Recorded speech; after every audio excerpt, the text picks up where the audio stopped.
नमस्कार दोस्तों, स्वागत है आपका इस सीरीज़ में जिसको मैं कहता हूँ success in the age of AI. बल्कि सक्सेस के बजाय we should say learning in the age of AI, because AI is a learning machine और human is a enjoyment machine. वो अपने आप को एंजॉय करती है। जहाँ कहीं पर भी लर्निंग हो लेकिन एन्जॉयमेंट नहीं हो तो नहीं करती। इसलिए भैया पंगा है। आज हम लोग पढ़ेंगे both choose differently, both choose differently. और जिस टॉपिक के अंदर पढ़ रहे हैं वो है learning fast and slow. Anyways, आज का टॉपिक है बोथ चूज डिफरेंटली। यूएस में एक नई चीज़ हो रही है। पिछले 40 सालों में अमेरिकन ये बोल रहे हैं कि जैसी पढ़ाई हमको मिली है उससे खराब पढ़ाई बच्चों की हो रही है। हमारे पापा में भी तो कहते हैं ये चीज़, बेटा हमारे ज़माने में जो टीचर्स अच्छे से पढ़ाई करते थे आजकल तुम्हारी पढ़ाई अच्छी नहीं हो रही है। यही चीज़ वहाँ पर सर्वे में पता चल रही है। पूरे देश का एक रिपोर्ट कार्ड बनता है यूएस में और वो पिछले 40 साल में बढ़ता जा रहा है। और यहाँ इंडिया में भी यही हो रहा है। जितने नंबर पापा लोगों को मिलते थे स्कूल में, बोर्ड में, उससे कहीं ज़्यादा नंबर अब मिलते हैं बच्चों को। पापा लोग बोलते हैं हम लोग को 50, 60, 70% मिल गया तो बहुत बड़ी बात थी। टॉपर बच्चे पाते थे 70% और हमारे यहाँ एवरेज बच्चे पाते हैं 70%। टॉपर तो 90 या 100% पाते थे। इसका मतलब बच्चों को नंबर ज़्यादा मिल रहे हैं लेकिन पढ़ाई का स्तर लोगों के हिसाब से बढ़ता जा रहा है, बट एक्चुअली खराब होते जा रहा है, जबकि नंबर अच्छे मिल रहे हैं। बोल रहे हैं स्कूल्स खराब नहीं हो गए हैं, स्कूल्स का गोल लॉफ्टी हो गया है। लॉफ्टी समझते हैं? बहुत बड़ा। जैसे मैं आपसे एक्सपेक्ट करूं कि बेटा मुझे तुमसे 90% चाहिए, एक्सपेक्टेशन हाई हो गई है, बहुत ज़्यादा हो गई। लॉफ्टी मतलब बहुत ज़्यादा गोल हो गया है। भाई साहब सुनिए ध्यान से। एक है ग्रेग डंकन जो कि एजुकेशन इकोनॉमिस्ट है और वो दुनिया के one of the most influential education professor भी हैं। वो कहते हैं मैंने एक ट्रेंड देखा है, पुराने ज़माने में यूजिंग प्रोसीजर से बच्चों को पढ़ाया जाता था। पता है यूजिंग प्रोसीजर क्या है? एक सिंपल फार्मूला बता दिया, समझा दिया और उसके ऊपर आंसर्स दे दिए। ये 40 साल से काम कर रहा था क्योंकि पुराने ज़माने में नौकरियां ढेर सारी थीं इसी टाइप की पढ़ाई के लिए। जैसे टाइपिंग की नौकरी थी, फाइलिंग की नौकरी थी, वर्किंग इन असेंबली लाइन की नौकरी थी। इसके लिए आप आराम से यूजिंग प्रोसीजर पढ़ लो, बात खत्म हो जाएगी। और जब कोई बहुत मुश्किल प्रॉब्लम दिया जाता था पुराने ज़माने में तो अकेले एक आदमी को नहीं करना था, ग्रुप में लोग करते थे उसको सॉल्व। लेकिन अब जो है डिमांड अलग टाइप की हो गई है। जो फिजिकल वर्ल्ड में आजकल जो कंपनीज में जो डिमांड है वो ज़्यादा मुश्किल हो गई है। अब हम आपको एक मैथ्स का एक टेस्ट दिखा रहे हैं। 1980s में जब मैं स्कूल में था, एक बच्चा है कैरल जो अपनी साइकिल चलाता है 10 किलोमीटर पर आवर की स्पीड से। अब कैरल अगर अपने स्टोर जा रहा है और उसका स्टोर इतनी दूरी पर है, इससे 10 किलोमीटर की दूरी पर है, तो उसको कितना टाइम लगेगा? उसकी साइकिल चलती है 10 किलोमीटर पर आवर और उसका दुकान है 10 किलोमीटर। 1 घंटा। पक्का? आपने बता दिया। इसका मतलब आप 1980s की मैथ्स की स्किल पास कर गए 6th क्लास की। कांग्रेचुलेशंस। अब 2011 का 6th ग्रेड का क्वेश्चन सुन लीजिए। 3 दोस्त हैं, गौरी, वैभव और श्रीश। तीनों ने 9 रुपए सेम स्नैक बार के लिए, चॉकलेट के लिए खर्च किया। गौरी ने अपने पैसे से 3 पैकेट मूंगफली खरीदा। वैभव ने 2 बैग मूंगफली का खरीदा और 2 5 स्टार खरीदे। श्रीश ने खरीदा 1 मूंगफली का पैकेट, 1 5 स्टार चॉकलेट और 1 मिल्क शेक। सबको समझ में आया क्वेश्चन? तो अब ये बताइए कि जो मूंगफली खरीदी गया 1 पैकेट, उसका कॉस्ट क्या है? दूसरा वो चॉकलेट जो 5 स्टार खरीदा है उसका कॉस्ट क्या है? और उसको एक्सप्लेन करो कि कैसे आपको आंसर आया। तीसरा क्वेश्चन, अगर मिल्क शेक ना खरीदे तो उसके बदले में कितने चॉकलेट्स खरीद सकते हो? शो और explain how you got the answer. किस्मत की बात है कि आप लोग मैसेच्यूसेट्स में नहीं पढ़ते हैं। जो पहला वाला क्वेश्चन था पुराने ज़माने का 1980s का, उसके लिए फॉर्मूला बहुत सिंपल है, distance is equal to rate into time. इसको आप याद कर सकते थे और आराम से अप्लाई कर दिया। यूजिंग प्रोसीजर इसी को बोलते हैं। सेकंड वाले प्रॉब्लम में आपको मल्टीपल कॉन्सेप्ट्स पता होना चाहिए और उन सबको कनेक्ट करना आना चाहिए। जैसे कोई गाना, जब आप फिल्मी गाना सुनते हैं तो वैसा गाना आपका नहीं होगा। जब अभी जाओगे कोई कंपटीशन में, क्यों नहीं होगा वैसा गाना आपका? आता नहीं है मतलब प्रैक्टिस। अगर बहुत अच्छा गाना गाते भी हो, तुम किशोर कुमार जैसा गाना गाते हो, फिर भी नहीं हो पाएगा। आपकी आवाज़ भी मान लीजिए उतनी अच्छी है, तो क्या होगा? एक फिल्मी गाने में पीछे तबला चाहिए, बैंजो चाहिए, गिटार चाहिए और 10 चीज़ चाहिए, वो कहाँ से लेकर आओगे? ऐसे ही यहाँ पर मल्टीपल कॉन्सेप्ट्स चाहिए, तब जाके वो प्रॉब्लम सॉल्व हो पाएगा। टीचिंग स्ट्रेटजी जो आजकल के टीचर्स एक्सपीरियंस कर चुके हैं, जब वो स्टूडेंट्स थे, मतलब आजकल के टीचर्स जो बच्चे थे उस समय जो उन्होंने पढ़े हैं, वो स्ट्रैटेजीज आज काम नहीं कर रही हैं। नॉलेज खाली ड्यूरेबल होने से काम नहीं चलेगा, उसको क्या होना चाहिए? फ्लेक्सिबल होना चाहिए। मतलब आपका नॉलेज चिपकू होना चाहिए कि आप उसको भूले ना, और उसका ब्रॉड एप्लीकेशन होना चाहिए, बहुत जगहों पर उसका यूज़ होना चाहिए। बोलते हैं 8th ग्रेड क्लास में जब मैंने टीचर के साथ देखा तो बच्चे जो कर रहे थे उसको बोलते हैं ब्लॉक्ड प्रैक्टिसेस। ब्लॉक प्रैक्टिस का मतलब है सेम चीज़ प्रैक्टिस करना बार बार, और हर एक प्रॉब्लम में सेम प्रोसीजर अप्लाई होगा। मैथ्स में मैंने भी खाली यही किया है। इससे एक बच्चे का एक्सेलेंट इमीडिएट परफॉर्मेंस होता है, तुरंत बहुत अच्छा परफॉर्मेंस होता है। लेकिन अगर आप चाहते हैं एक नॉलेज, वही नॉलेज जो ब्लॉक्ड में एक आपने फॉर्मूला सीखा है, अगर वही चीज़ आप चाहते हैं फ्लेक्सिबल हो, मतलब मल्टीपल जगहों पे आप यूज़ कर सकें, इसको आपको अलग अलग कंडीशंस में सीखना होगा। इस अप्रोच को बोलते हैं वेरीड प्रैक्टिस और मिक्स्ड प्रैक्टिस। या तो रिसर्चर्स ने इसके लिए एक नया ही नाम खोजा है, बहुत अच्छा नाम है। आज तक इस वर्ड को मैंने कभी नहीं सुना था, पहली बार मैं आपके सामने ये वर्ड लेकर आ रहा हूँ। इसको बोलते हैं इंटरलीविंग। इंटरलीविंग मतलब आप एक कॉन्सेप्ट को एक जगह पर सीखते हैं, लेकिन सेम कॉन्सेप्ट आप किसी और चीज़ में सीखते हैं, तब वो नॉलेज क्या होगा? फ्लेक्सिबल होगा। नहीं तो आपके पास वो नॉलेज होगा, लेकिन आपको उस जगह याद ही नहीं आएगा कि मैं यहाँ लगा सकता था, क्योंकि आपने उसको ब्लॉक प्रैक्टिस किया है। इंटरलीविंग। आज की क्लास लीव करने से पहले जान लीजिए कि आपने क्या सीखा आज? इंटरलीविंग मतलब मल्टीपल जगहों पे सीखे, कर सकते हैं, खाली नहीं, you need to learn to use it. इसको ऐसे समझिए जैसे मिठास आपको चाय में भी मिल जाएगी, मिठाई में भी मिल जाएगी, हलवे में भी मिल जाएगी, लेकिन सब में मिठास होती है। तो आपने मिठास को 3 जगहों पर टेस्ट किया। ऐसे ही किसी कॉन्सेप्ट को जब आप मल्टीपल जगहों पर सीखते हो तो उसको बोलते हैं इंटरलीविंग। आप लोगों को याद है वो जो भाई साहब हमको ओरछा में घर के बारे में बता रहे थे, बिल्डिंग के बारे में, उन्होंने बताया था कि इस बिल्डिंग को चिपकाने के लिए क्या यूज़ किया गया है? भिंडी यूज़ की गई है, सब्जी यूज़ की गई, गुड़ यूज़ किया गया और दाल यूज़ की गई थी, और उसकी वजह से धीमे धीमे ये बिल्डिंग और मजबूत होती जाएगी। मुझे दाल का इस्तेमाल पहले कब पता नहीं था।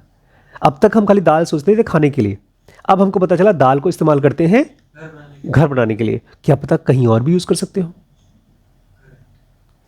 तो ये है इंटरलीविंग कि आपने एक कॉन्सेप्ट को 2 जगहों पर सीखा, तो आप एक ऐसी जगह पर भी डाल सकते हो उस कॉन्सेप्ट को जहां पहले आपने कभी वो सिचुएशन पहले आपने कभी देखी नहीं थी। एग्जाम्पल के लिए आप एक म्यूजियम जाते हैं और वहां पर एक आर्टिस्ट को पहचानना चाहते हैं, उसकी पेंटिंग पहचानना चाहते हैं। फ्लैश कार्ड्स आती है, मालूम है आपको, पेंटिंग्स की छोटी छोटी फ्लैश कार्ड्स आती हैं।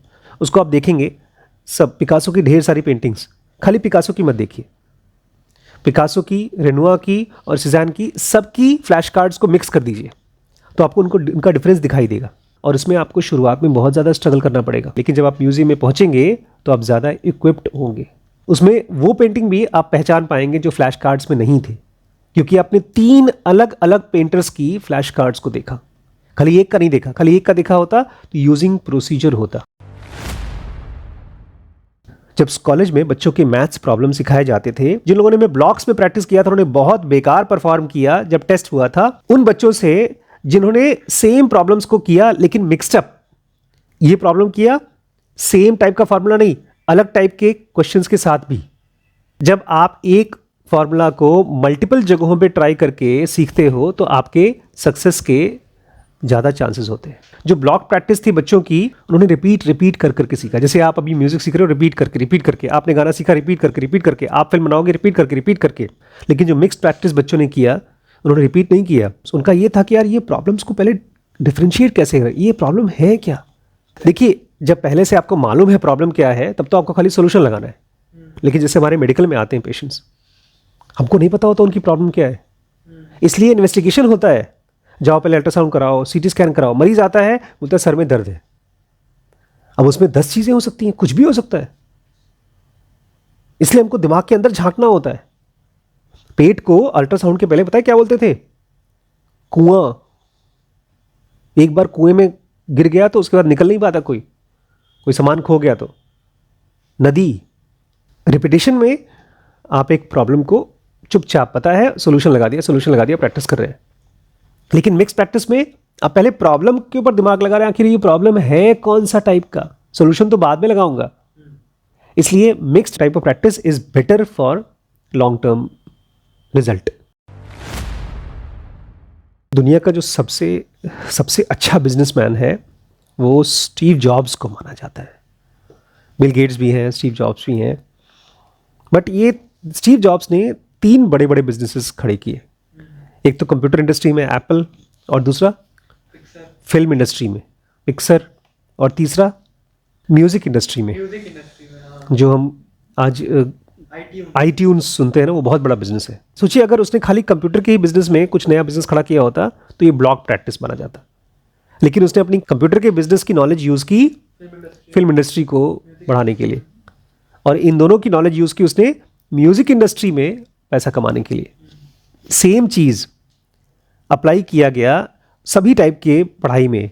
एक बहुत मुश्किल पढ़ाई होती है बटरफ्लाई स्पीसीज आइडेंटिफिकेशन। बटरफ्लाई की सैकड़ों स्पीसीज होती हैं, को पहचानना बहुत मुश्किल होता है। या साइकोलॉजिकल डिसऑर्डर डायग्नोसिस, जो पागल होते हैं वो भी इतने टाइप की बीमारियां होती हैं। हम लोग जब पढ़ते थे हम लोग को लगता था ये बीमारी मुझे है, ये बीमारी मुझे है, ये बीमारी याद ही नहीं होते थे।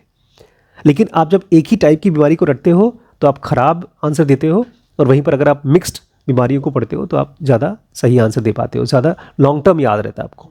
ब्लॉक प्रैक्टिसेस कहाँ काम आती है? जब आपको स्कूल के एग्ज़ाम देने पड़ते हैं, नकली एग्ज़ाम। लेकिन मिक्स प्रैक्टिसेस कहाँ पर हेल्प करती है? जब असली लाइफ की प्रॉब्लम्स आती है। बोलते जब असली टेस्ट होता है तो देखा गया है जो मिक्स प्रैक्टिस ग्रुप है वो तो डिस्ट्रॉय कर देते हैं ब्लॉक प्रैक्टिस ग्रुप को। इसको ऐसे भी समझ सकते हैं, कुश्ती कभी देखी है आपने लड़ते हुए लोगों को? कुश्ती, कराटे, वो ब्लॉक प्रैक्टिस है कि भैया रूल है, ऐसे हाथ नहीं मारना है, यही मारना है, ऐसे नहीं मारना है, इसके कमर के नीचे नहीं छूना है, इस तरह से रूल्स होते हैं। और वहीं पर स्ट्रीट फाइट भैया जान बचाओ, कहीं पर कुछ भी मारो। तो उसमें जो आदमी लड़ा है वो ब्लॉक प्रैक्टिस वालों को आराम से हरा देगा। लेकिन इंटरलीविंग में अगर कोई आदमी यूज़ करता है तो जो लोग खुद सीख रहे हैं उनकी प्रोग्रेस में उनको लगता है कि हम नहीं प्रोग्रेस कर रहे हैं। जब बच्चों को दोनों चीज़ें कराई गई, ब्लॉक प्रैक्टिस भी कराया गया और मिक्स प्रैक्टिस भी कराया गया, तो जब ब्लॉक प्रैक्टिस के बाद बोलते थे हमने कुछ सीखा है, हमको याद है, लेकिन मिक्स प्रैक्टिस के बाद बोलते थे कुछ समझ में नहीं आया, कुछ याद है कि नहीं। उनको खुद डाउट होता था कि हमें कुछ सीखा ही नहीं है। लेकिन जब उनका टेस्ट हुआ तो उन्होंने ज़्यादा अच्छा परफॉर्म किया मिक्स प्रैक्टिस वालों ने। एक होता है सचमुच का लर्निंग और एक होता है फीलिंग ऑफ लर्निंग। जो फीलिंग ऑफ लर्निंग है वो बेस्ड है बिफोर योर आइज प्रोग्रेस। जब आपको अपनी आंखों में लगता है कि हाँ मैं प्रोग्रेस कर रहा हूँ। लेकिन जो आप डीप लर्निंग करते हैं उसमें आपको पता नहीं चलता आप प्रोग्रेस कर रहे हैं कि नहीं कर रहे। मेरा कहना यह है कि जब आप रियल प्रोग्रेस कर रहे होंगे तो आप जूझते रहेंगे, आपको कभी फीलिंग ऑफ प्रोग्रेस नहीं आएगी। That is real progress. जब आपका मन कहता है नहीं मैं ब्लॉक प्रैक्टिस करूंगा, मम्मी ने कहा है ना पढ़ने के लिए, मैं पढ़ूंगा, प्रैक्टिस करूंगा, तब रियलिटी ये है कि आपको इंटरलीव करना चाहिए। बड़ी मम्मी आपको आज भी बुला कर डांटती हैं कि तुम लोग सब्जेक्ट नहीं पढ़ते, तुम रोज नहीं पढ़ते, वो चाहती हैं ब्लॉक प्रैक्टिस। और मैं आप लोगों को बोलता हूं इंटरलीव करो, कुछ सीखो। इंटरलीविंग से आपको मिलता है डिजायरेबल डिफिकल्टी, जिसमें आप फिजिकल और मेंटल स्किल दोनों डेवलप करते हैं। फिजिकली भी आप स्ट्रांग होंगे और मेंटली भी स्ट्रांग होंगे। एक छोटा सा एग्जाम्पल था जिसमें कि मोटर स्किल चेक किया जाता है। पता है मोटर स्किल क्या होता है? उंगलियों का स्किल। उसमें पियानो के स्टूडेंट्स को बोला गया फटाफट 1 सेकंड के 1/5 में, मतलब 1 सेकंड से भी कम में लेफ्ट हैंड जंप करना है 15 कीज में, टक टक टक टक फटाफट बजाना है। और उनको 190 अटेम्प्ट दिया गया था प्रैक्टिस करने के लिए। कुछ बच्चों ने तो वो जो 15 की थी जिसमें उनको जंप करना था उसमें ही सारे यूज किए, और कुछ ने अलग अलग 8th की, 12th की, 15th की, 22 की, ये सब नंबर पे ट्राई किया। बाद में जब टेस्ट हुआ, जिन बच्चों ने खाली 15 की पर जंप किया था वो फेल हुए, और जिन्होंने मल्टीपल की पे ट्राई किया था वो सक्सेसफुल हुए। बोलते हैं अगर कोई फ्री थ्रो प्रैक्टिस कर रहा है बास्केटबॉल में, तो जहां से खड़ा होकर उसको फ्री थ्रो करना है, खाली वहां से नहीं प्रैक्टिस करना चाहिए, उसको 1 फुट आगे और 1 फुट पीछे से भी ट्राई करना चाहिए, तब ये मिक्स प्रैक्टिस होगी। चाहे कोई काम मेंटल हो चाहे फिजिकल हो, इंटरलीविंग की वजह से आप किसी प्रॉब्लम में राइट स्ट्रैटेजी अप्लाई कर पाओगे। यही है एक्सपर्ट प्रॉब्लम सॉल्विंग। जो लोग पुराने ज़माने के थे वो लोग इवैल्यूएट बाद में करते थे, पहले चूज़ करते थे। अब के ज़माने में आपको पहले इवैल्यूएट करना होगा, बाद में चूज़ करना होगा सॉल्यूशंस। इसलिए अब बड़ा अजीब चीज़ हो गया है आज की पढ़ाई। जब से YouTube आया है, YouTube से दो टाइप के लोगों को फ़र्क पड़ा है। एक तो उनको फ़र्क पड़ा है जो लोग बहुत पढ़ना चाहते थे, उनको पहले अच्छे टीचर्स नहीं मिलते थे। जैसे मुझे जब तक स्कूल में था तो मैं खाली स्कूल की बुक्स ही पढ़ सकता था। अब मैं बुक्स खरीद सकता हूँ। पहले बच्चे अगर किसी छोटे से गांव में किसी स्कूल में पढ़ते हैं, गांव के स्कूल में जहाँ पर टीचर्स बहुत बेकार हैं, लेकिन उनके पास आ गया YouTube, उसमें दुनिया के बेस्ट टीचर्स वीडियोस बना के डाल रहे हैं, तो उसको एक्सेस मिल गया। लेकिन साथ ही साथ उनको भी एक्सेस मिल गया जो लोग पढ़ना नहीं चाहते थे। उनका दोस्त बोलेगा ये देखो ये वीडियो बड़ा अच्छा है, तुम इसको देखो, और वो देखेगा, वो वीडियो बोर हो जाएगा तो नेक्स्ट वीडियो देखेगा कैरी मिनाटी का। तो पुराने ज़माने में गांव के स्कूल में बच्चा जाता था, जो भी खराब टीचर पढ़ा रहा है कम से कम कुछ तो सीखता था। लेकिन आज वो बच्चा अपने टीचर से तो सीखेगा नहीं, दूसरे के टीचर से भी नहीं सीखेगा, जो अच्छे टीचर्स हैं उनसे भी नहीं सीखेगा। लेकिन जो जीनियस बच्चे हैं वो सबसे सीखेंगे। लेकिन फोकस है लर्निंग पे एंड टाइप ऑफ लर्निंग पे, कि आप किस टाइप की लर्निंग सीखना चाहते हो। ऐसी कोई चीज़ जो स्कूल में आज सीखा, एग्ज़ाम दिया, नंबर पाए, बात ख़त्म, या ऐसी कोई चीज़ जिसको हम जिंदगी भर अप्लाई कर सकें। Mixed learning is something that you can apply for whole of your life. Block practice मतलब स्कूल में अप्लाई किया उसके बाद भूल गए। You have to go for mixed practice.